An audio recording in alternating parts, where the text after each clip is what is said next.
आज हम बात करेंगे गिद्ध। पौराणिक कथाओं में जटायु के नाम से प्रसिद्ध गिद्धराज की। ज्ञानी मुनियों को तपस्या के बाद अनेक यत्न प्रयत्न करने पर भी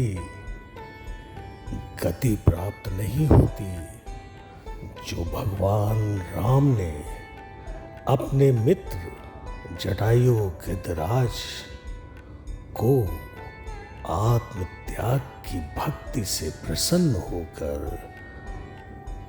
परम मोक्ष प्रदान किया। जी हाँ, गिद्धराज जटायु ने माता सीता की रक्षा करने में अपने प्राणों की परवाह नहीं की और रावण के हाथों वीर गति को प्राप्त हुआ। आज हम बात करेंगे उसी जटायु गिद्धराज की, जिसका पौराणिक कथाओं में जिक्र है कि वो पहाड़ के आकार का था।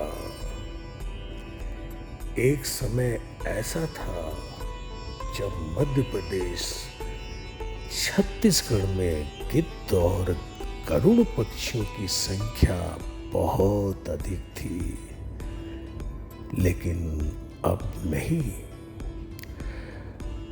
रावण जब सीता का हरण करके आकाश में उड़ गया, तब सीता जी का विलाप सुनकर जटायु ने रावण को रोकने का भरपूर प्रयास किया, लेकिन रावण ने तलवार से उसके पंख काट डाले। मरणासन जटायु ने भगवान राम को पूरी कहानी सुनाई और बताया कि रावण किस दिशा में गया है। राम ने उसका अपने हाथों से अंतिम संस्कार और पिंडदान किया। ये कहानी थी जटायु, गिद्धराज और भगवान राम की।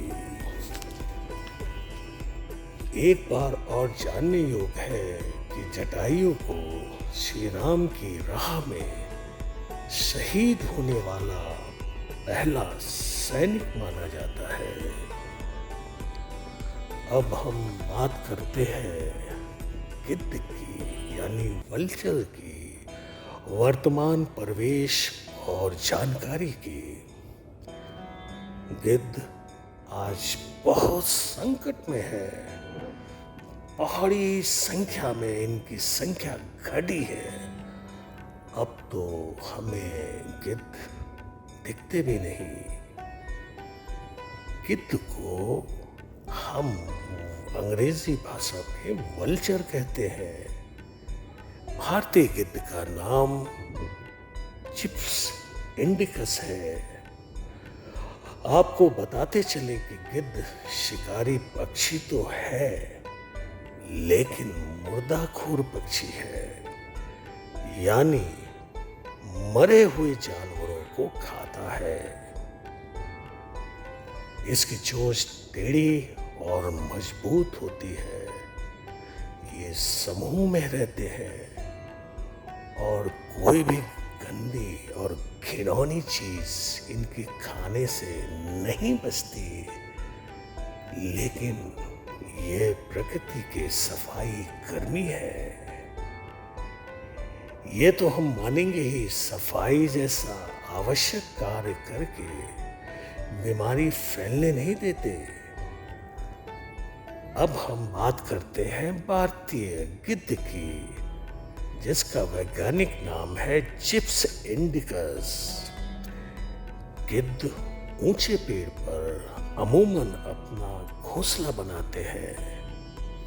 मादा गिद्ध एक या दो सफेद अंडे देती है।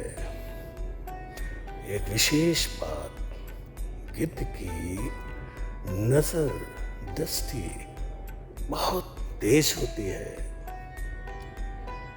कुछ 10 से 1 साल पहले तक गिद्ध बड़ी संख्या में पाए जाते थे।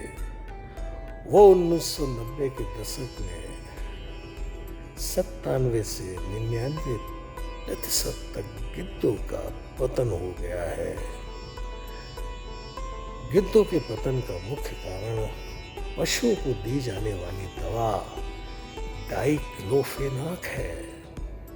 होता यह है कि ये दवाई जब कोई पशु खाता है और यदि वो मर जाता है तो उसके मरने के पश्चात गिद्ध उसका भक्षण करता है तो उसके गुर्दे काम करना बंद कर देते हैं और वो मर जाता है।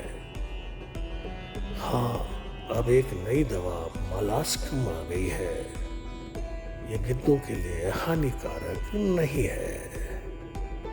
इसका उपयोग और उत्पादन बढ़ेगा और सारे पशुपालक यदि इसका इस्तेमाल करेंगे तो शायद हमारे गिद्ध बच जाए।